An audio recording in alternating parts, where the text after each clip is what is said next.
WNBA offseason has been filled with drama, from players' attacks on Commissioner Kathy Engelbert to talks of a rival league being created, and it all stems from the collective bargaining agreement. Guys, there is no interest in pretend basketball. I have been telling you guys for years, as the mainstream media has intentionally lied to us. Unrivaled is facing a reality check that marketing cannot spin. Year over year, the audience dropped so sharply, it shifts the conversation from growth to survival. If a league is built on momentum and headlines, a drop like this doesn't just sting, it rewrites the business plan overnight. What makes it worse is this wasn't a random mid-season slump. This was the front door, the first impression, the night when sponsors and networks are supposed to see that the product has lift. Instead, the turnout revealed something brutal about the current women's basketball landscape. These elite athletes are amazing! This is the best basketball in the world! The casual crowd isn't buying more games as an idea, they are buying a specific magnet. And when that magnet isn't present, attention evaporates. That's the uncomfortable truth nobody in media wants to frame. Honestly, the ecosystem keeps pretending star power is evenly distributed, like any big name can substitute for the main event. But the ratings tell a different story. Caitlin Clark isn't just a popular player. She is the difference between a national appointment and a niche broadcast. Until the sport proves it can consistently draw without her, every new project will be tested the same way. Now layer in the money. When a league pays premium salaries, it's making a bet that visibility will follow. If the audience isn't there, spending stops being investment and starts looking like burn rate.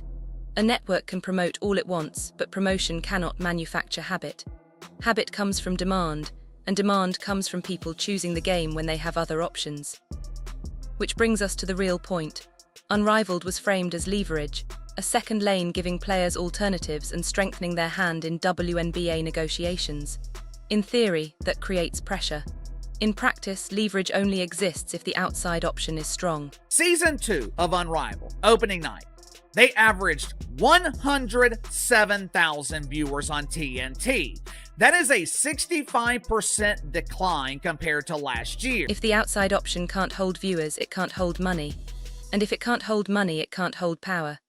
The whole leverage strategy hinges on one basic requirement: the alternative must be real.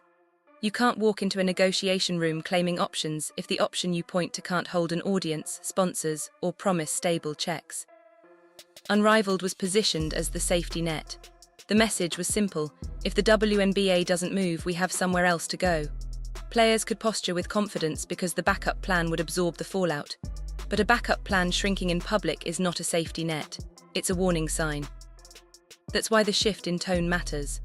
After months of strike rhetoric and hardline demands, the conversation has quietly drifted toward playing under the current CBA terms, the same structure they criticized as outdated and dismissive. You don't go from "we're ready to sit out" to "we'll play on the old deal" unless the pressure flips. And right now, the pressure is flipping.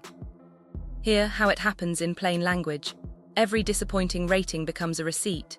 Networks don't negotiate based on vibes, they negotiate based on what the numbers support. When executives see a product failing to generate consistent attention, the next question is obvious. Why would we pay more for something fewer people choose to watch? That skepticism doesn't just hurt Unrivaled, it bleeds back into the WNBA labor talks because it undercuts the threat of walking away. Leverage is psychological until it becomes financial. The moment owners believe the outside option isn't viable, the union's threat loses weight. The room changes, urgency fades, offers tighten, and then there's the revenue split framing. A proposal that sounds huge on paper can still be limited once defined by what it's tied to. If a deal is based on net revenue, that's money after expenses, after operating costs, after the machinery that keeps the league running is paid. That's not automatically a windfall. It's a reminder that the biggest fight isn't just percentages, it's growing the pie in a way that survives scrutiny. On paper, a net revenue split seems reasonable when a business must pay its bills before sharing profits. Expenses come first, then the leftovers are divided. But the current dispute isn't about leftovers. It's about wanting a cut of the whole pie before the kitchen even pays for ingredients. That's the key difference between gross and net, and why this standoff is turning into a public optics problem. Gross revenue is the total number at the top of the spreadsheet. Net revenue is what remains after the league covers travel, staffing, arena costs, marketing, production, insurance, and every other line keeping the operation running. Demanding a larger share of gross can sound bold, but it also ignores that expenses are not optional. Here's the part that makes the whole situation look incoherent to casual fans. The league has floated headline upgrades players have asked for, including a framework for high-end contracts. Yet some of the loudest voices still signal they'd rather keep the old structure than accept a deal that doesn't match their newest expectations. That's not a power move, that's a leverage problem. Real life doesn't grade on principles, bills aren't paid with belief. A landlord doesn't accept a mission statement instead of rent. The market responds to demand measured in attention, ticket sales, and viewership. If the audience spike was temporary, concentrated around one moment and one figure, the financial ceiling is lower than the rhetoric suggests. Playing under the old agreement keeps the season alive but changes incentives. If games continue, urgency to overpay for peace decreases. Owners can simply wait, as the product is still delivered, and the public sees the contradiction in real time. The threat of a work stoppage loses force when everyone keeps showing up anyway. That's what makes this stretch so revealing. It's not just a negotiation, it's a stress test of how much of the league's momentum is structural versus a short burst that media treated like a permanent new era. Patience in this ecosystem has always come from outside support, long-term investment, and belief that the sports moment would become permanent. But that patience isn't infinite and is tested when the numbers stop cooperating.